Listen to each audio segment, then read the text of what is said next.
Selamat pagi adik-adik kami, pada pagi hari ini kita kembali bertemu pada pelajaran IPS kita.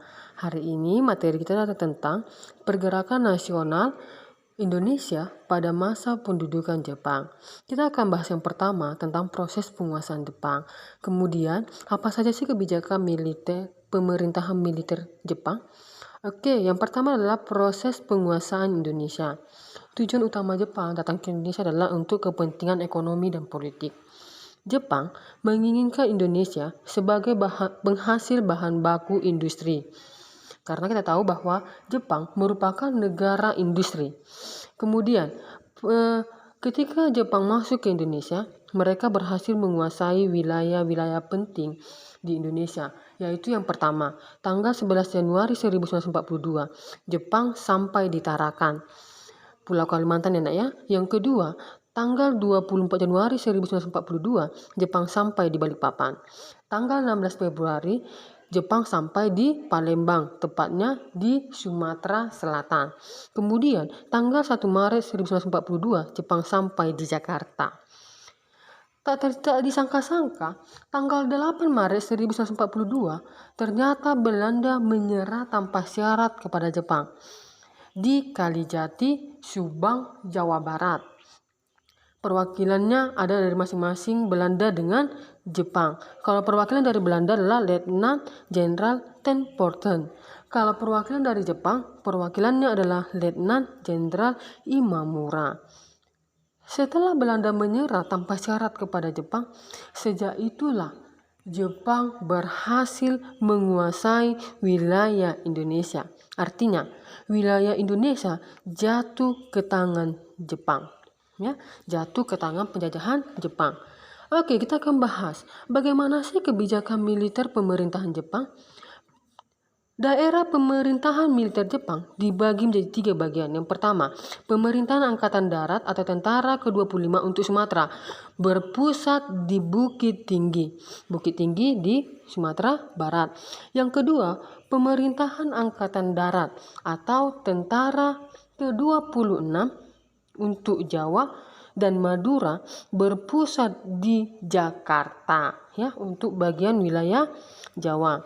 Kemudian pemerintahan angkatan laut ya, angkatan laut itu di wilayah Sulawesi, kemudian wilayah Kalimantan dan wilayah Maluku dan berpusat di Makassar. Kita tahu bahwa Makassar berada di Sulawesi Selatan. Itu kalau pemerintahan angkatan laut enak ya, tepatnya di Makassar. Itu pusatnya. Selanjutnya, sistem pemerintahan Belanda itu bersifat berdikari atau berdiri sendiri.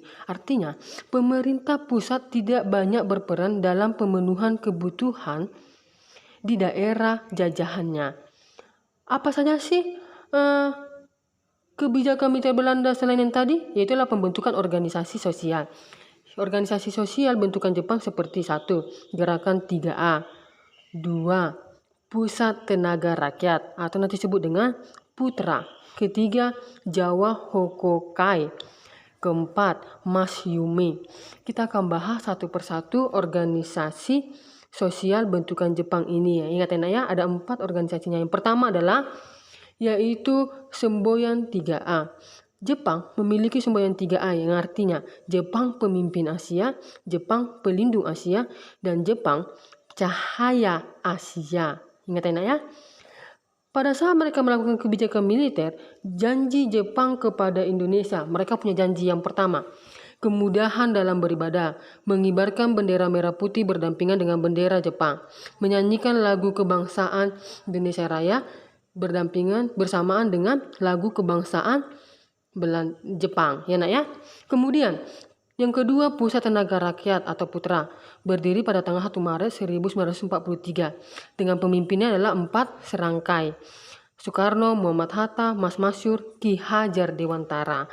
Yang kedua, Jawa Hokokai terbentuk pada tahun 1944 dengan tujuan menggalangkan dukungan untuk rela berkorban demi Jepang. Ya nak ya.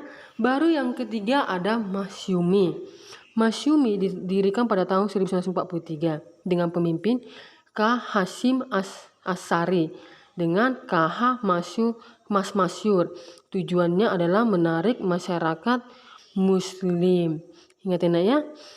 Selanjutnya, Jepang juga mendirikan organisasi semi militer. Tujuannya untuk mengerahkan rakyat Indonesia untuk membantu Jepang menghadapi sekutu.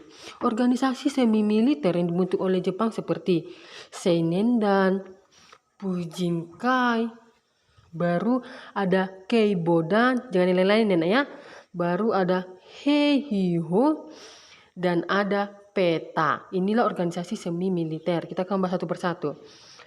Seinendan itu adalah Barisan Pemuda yang didirikan pada tanggal 9 Maret 1943. Tujuannya membantu Jepang menghadapi sekutu. Ingat ya, Seinendan Barisan Pemuda. Yang kedua, ada yang kedua ya, Bujinkai atau Himpunan Kaum Wanita. Ini merupakan himpunan kaum wanita yang di atas usia 15 tahun. Dimana tujuannya untuk melatih semi militer ya, untuk latihan semi militer. Kemudian ada Heihiho, didirikan tahun 1943.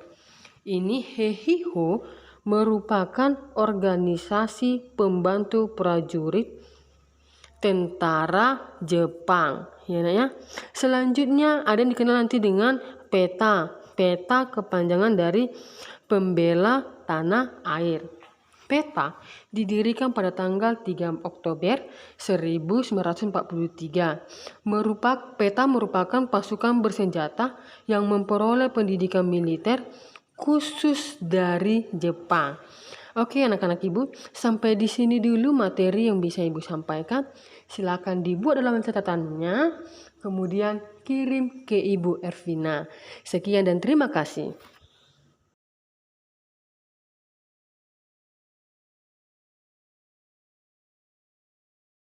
Baik. Oke, keadaan ekonomi Indonesia pada awal berdirinya Indonesia itu sangat kacau sekali. Hal ini disebabkan, yang pertama, Indonesia belum memiliki pemerintahan yang baik. Yang kedua, belum mempunyai cara untuk mengatur ekonomi dan keuangan dengan baik. Yang ketiga, akibat dari tinggalnya ekonomi yang buruk dari penduduk Jepang. Yang keempat, keadaan negeri yang tidak stabil karena pergantian kabinet.